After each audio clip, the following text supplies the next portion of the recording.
Welcome to episode 183 of the Startup Show. Today we are talking to the CEO and co-founder of QashQade, Oliver, and we are talking about what it means to transition from a corporate job to entrepreneurship. We talk about QashQade and what a waterfall is, and we also talk about what it means to have success in life, and last but not least, also about the future of the private equity industry. Make sure you stay tuned for the entire episode and enjoy the video.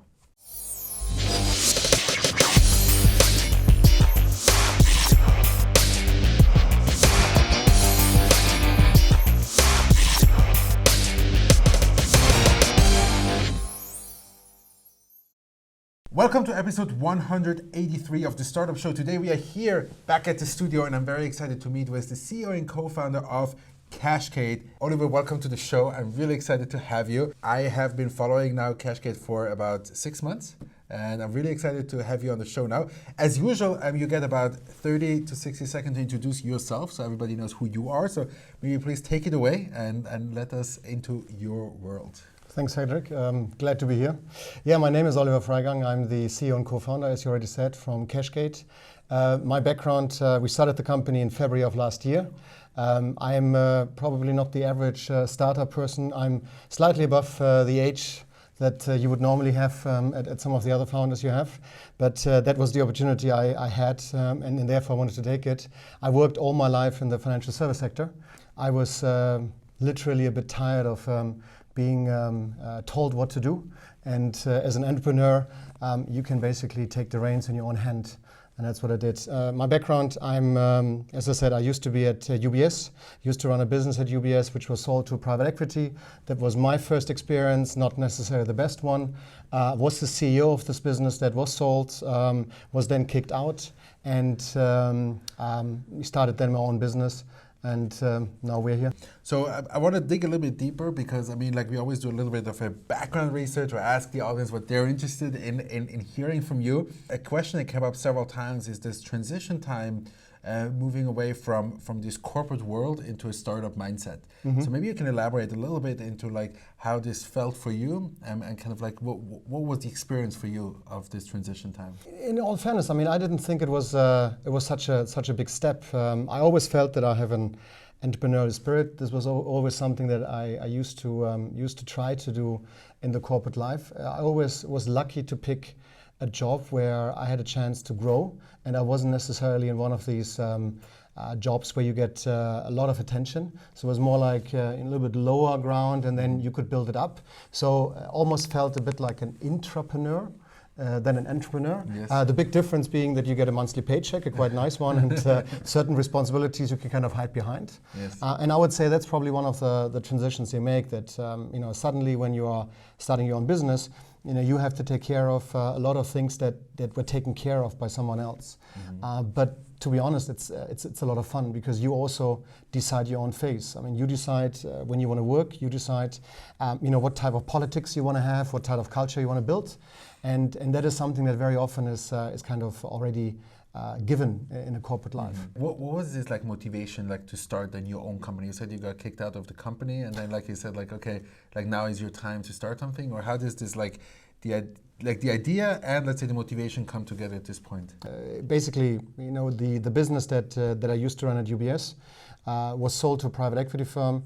We carved out the business, which took very long, roughly 15 months. Got a license, got the FINMA license, applied for other license in the US and the UK and so on. After this period, the private equity firm, was looking, of course, for add-on acquisitions without necessarily telling us, or me as the CEO, and that was the reason why, kind of at some point you depart. So I portray it as being kicked out. Other people would probably not be as honest. This was my experience in private equity, and I saw that there was something that could be done. It's a massive industry.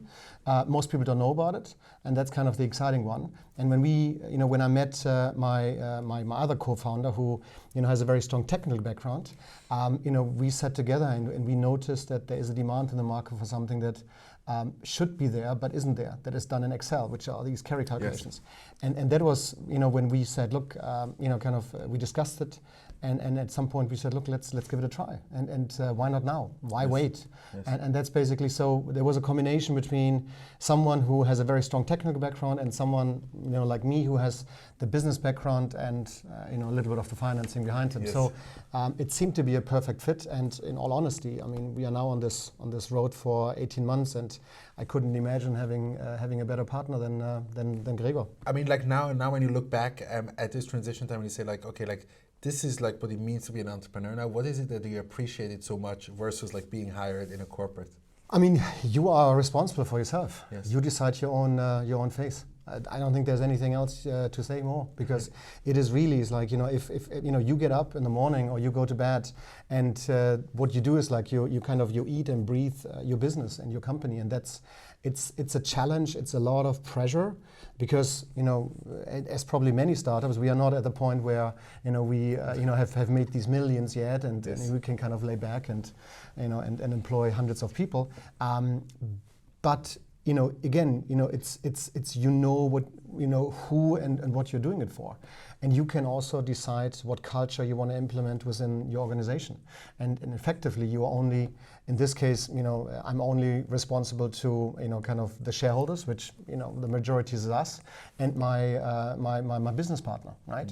And then of course ultimately when you start having employees, as we do, you're responsible for them. Yes. But you decide what culture and what company you want to build.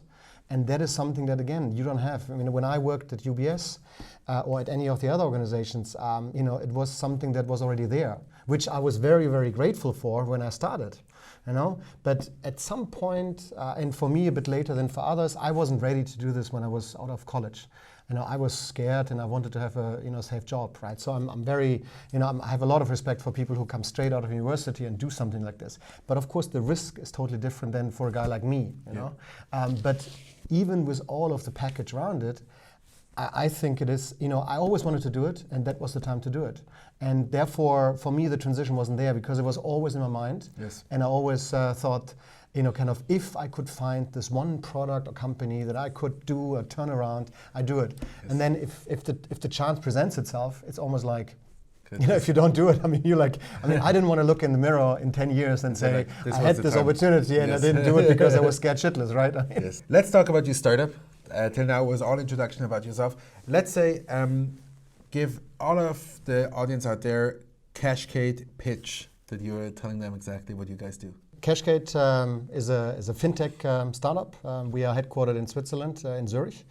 We have developed a software that automates carry, waterfall calculations, and at the same time also does carried interest allocations, and allows our clients to simulate future scenarios, be it on IRR, MIR, whatever you like. Now, for those people who are not familiar with what a waterfall or carry is, yes.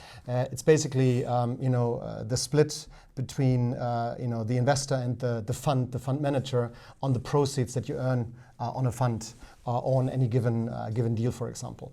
And interestingly, these type of calculations are predominantly done in Excel.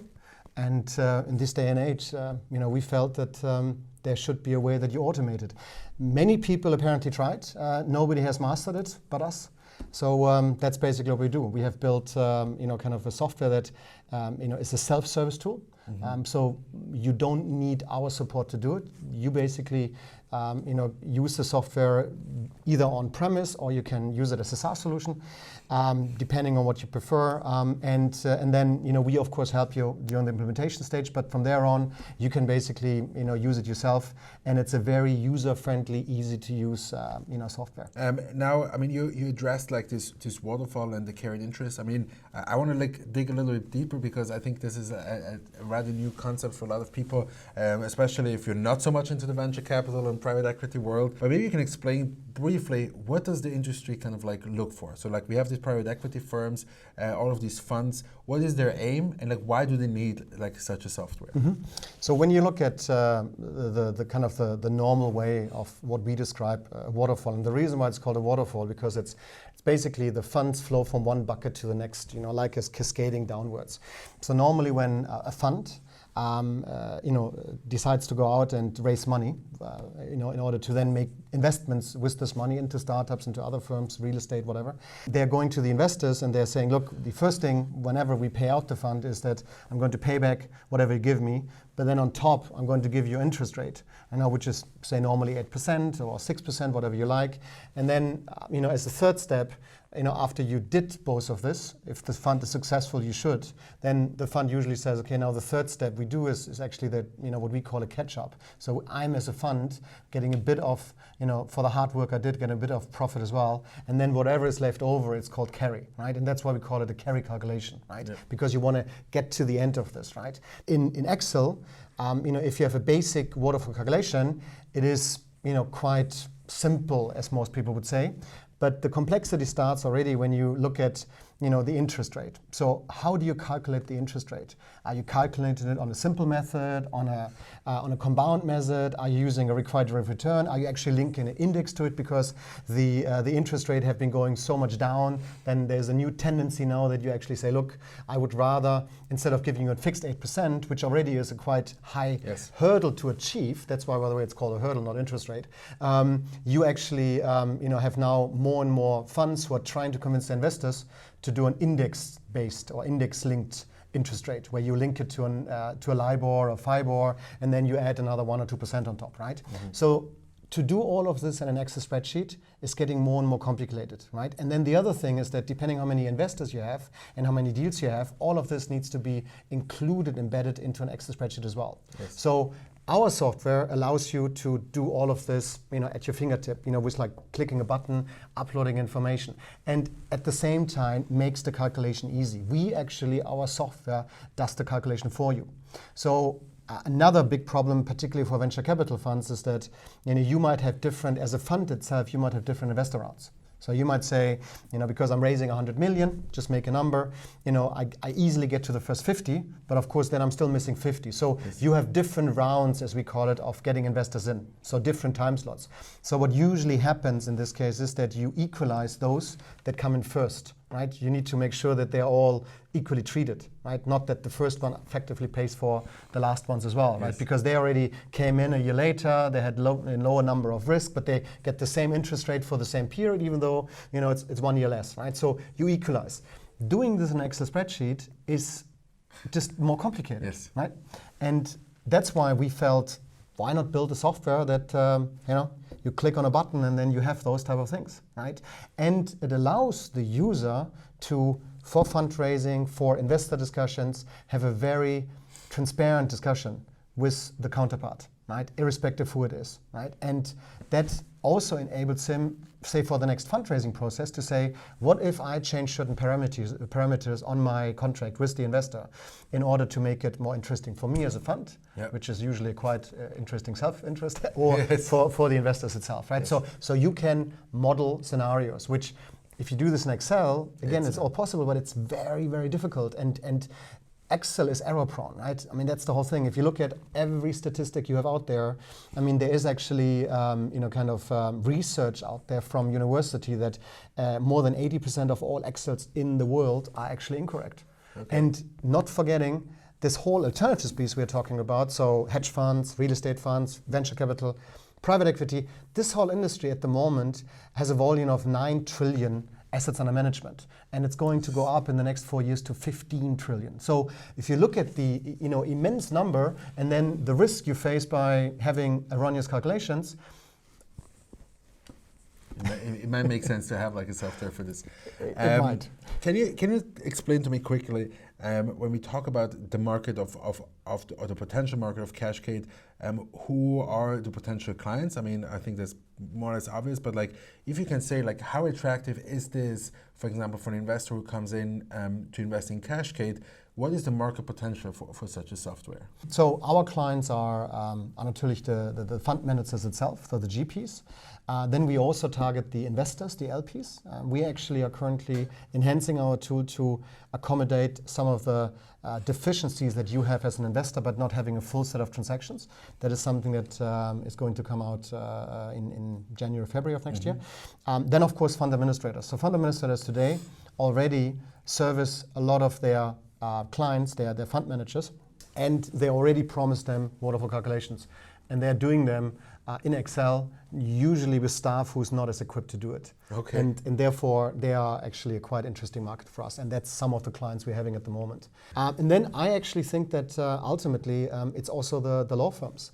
The law firms who are writing the contracts between the investor and the fund should actually use the software, because they should not only write it in a theoretical way, which is very often the case, they should be able to look at what they have written and actually try to model it in a system to see how it looks like, how this waterfall would work. And that would actually take some of the issues out that people are just interpreting certain legal language differently, which is very often the case. Good. So let's talk a little bit about the challenges. I mean, like we discussed a little bit the challenges of like starting your own company with all the responsibilities, but let's talk a little bit more specifically about QashQade. Where do you currently see your challenges, and like what is kind of like the top of your mind now when building QashQade? We expected a quite long sales cycle, but the sales cycle is slightly longer than we expected.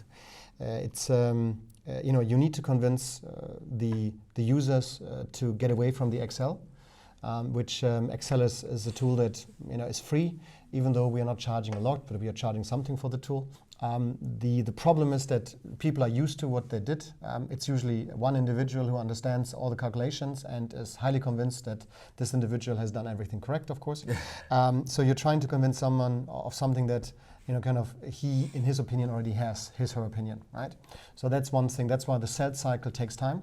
In the private equity sector, alternative sector, selling something takes time in general, because the teams, the back office teams which make those decisions are usually notoriously understaffed, and therefore they're working on 10 things at the same time, and we are just one thing, right? So that's something that I would say is, in my opinion, the biggest challenge. Then of course the regular ones. We now started to hire people. So getting the right people into the organization is I think always a challenge. It doesn't matter where you are and how big you are. That's the same for us. I would say these are probably the two biggest.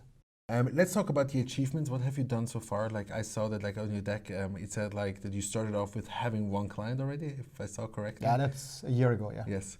So maybe tell us a little bit about like where you stand with the development, like what is like already up and running and live, and like what is currently going on?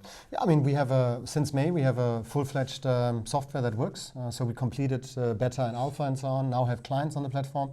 Have a whole bunch of clients all together at the moment. I think as of today 13, and have quite a robust pipeline. Yeah. What we notice is that we have already made a little bit of a name for ourselves in this industry. So people know us. We get contacted by software companies to either way acquire us or work with us, which I think is quite interesting, because I think it's far too early. Yes. And we of course don't talk about money yet, but it's kind of also flattering in some point. And and the other thing is that because we have a software that doesn't require any regulations, we can target the globe.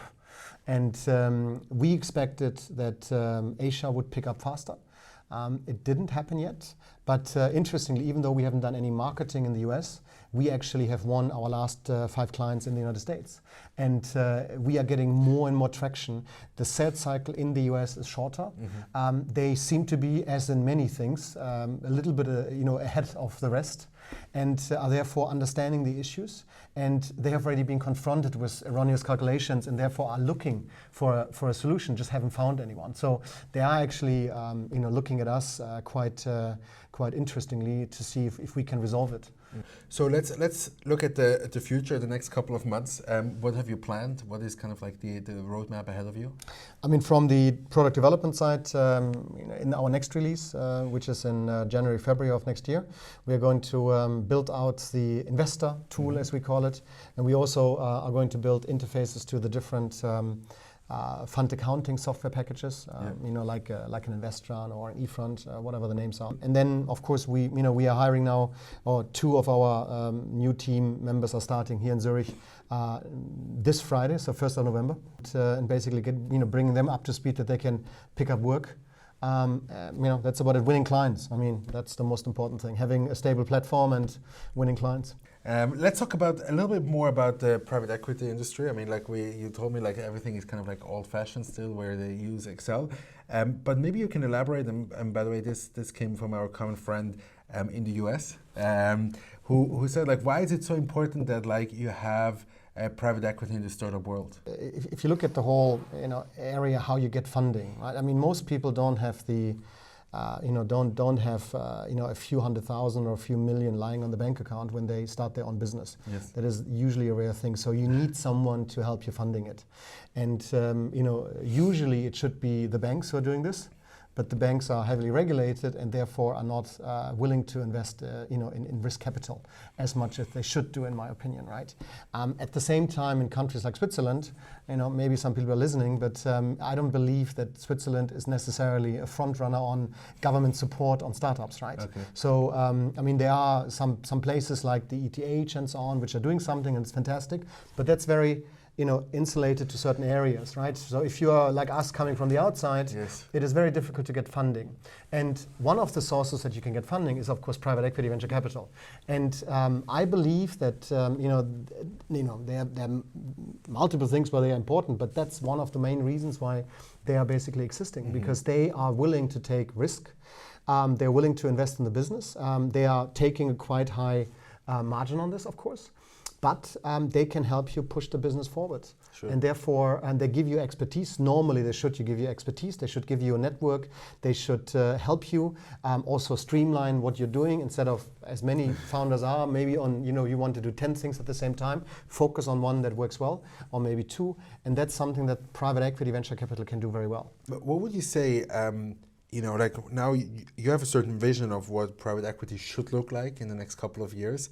Let's say looking down the road of kind of like people are actually using your calculations, but like this is just one part of the whole private equity.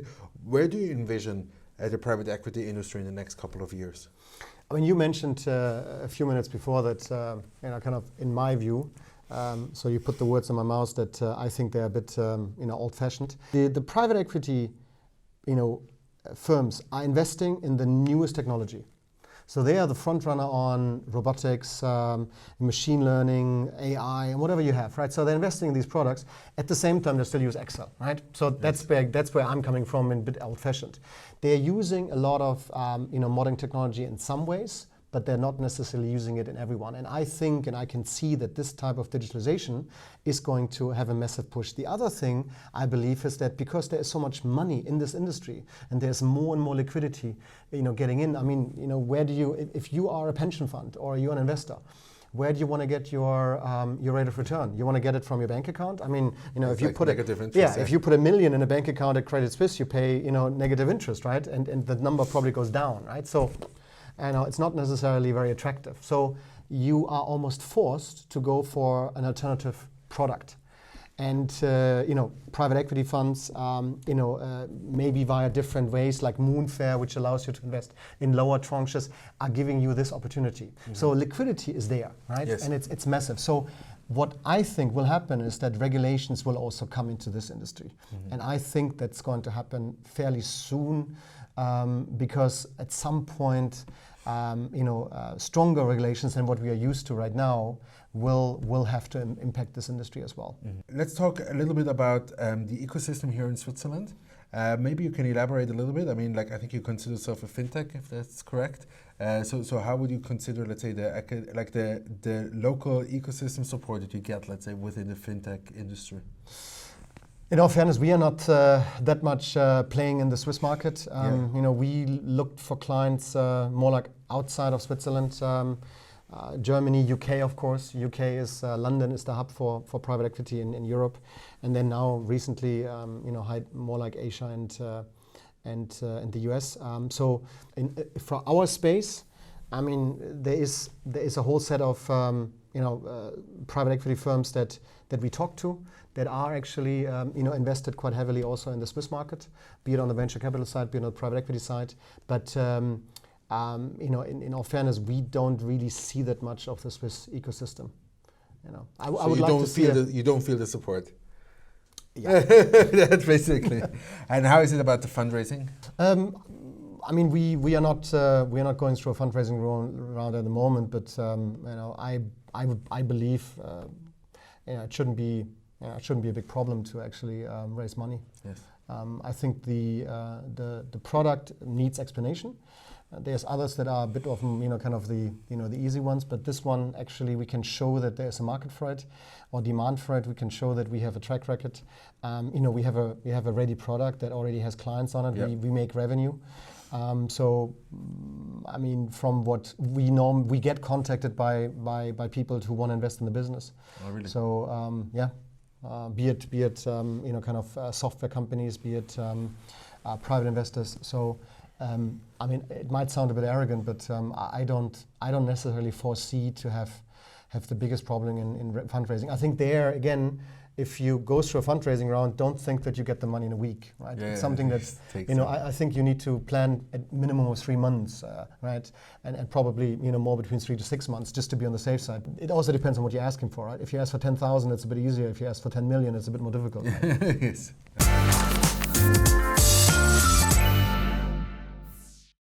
How do you deal with failure? My wife would say probably not very good. My business partner probably worse, but I deal with it. What is for you a successful entrepreneur? Someone who has successfully achieved what she is looking for, has built a suitable business, and has actually accomplished a great company, including kind of a culture that this person was looking for, and the achievement that you have mapped out when you start a business. Yeah. What would you consider your most memorable startup moment?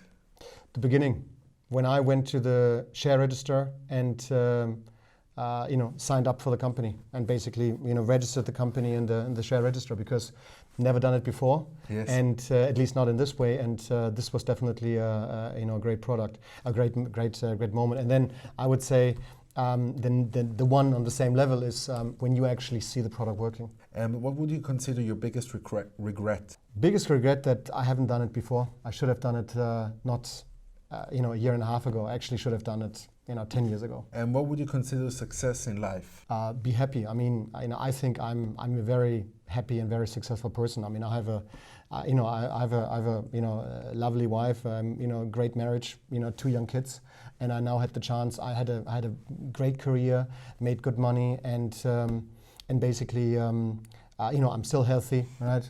Could have the few other pounds less, but in general, I don't have any health issues. And kind of, I'm now running my own company and starting my own business. I mean, that's happiness, and that's being successful. How did you get your first paying client? The first client we had was it's still there. It was it was a German venture capital fund, and we met this lady at a conference last year, and I basically hounded her for about a month to have a demo with her. And then we got the demo, and then interestingly, within 6 weeks we had signed the contract. So it was more about being persistent in following up on what we had agreed at this conference, and then being lucky that actually it worked out.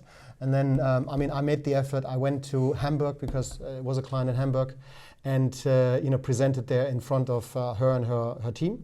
And we got the test cases. We could convince her that actually. The current provider she used made significant errors, so we could point out the errors to them, and that was, of course, I mean, if I come to you and I show you that your Excel is wrong, it's convincing. It's a little bit easier to sell. Sure.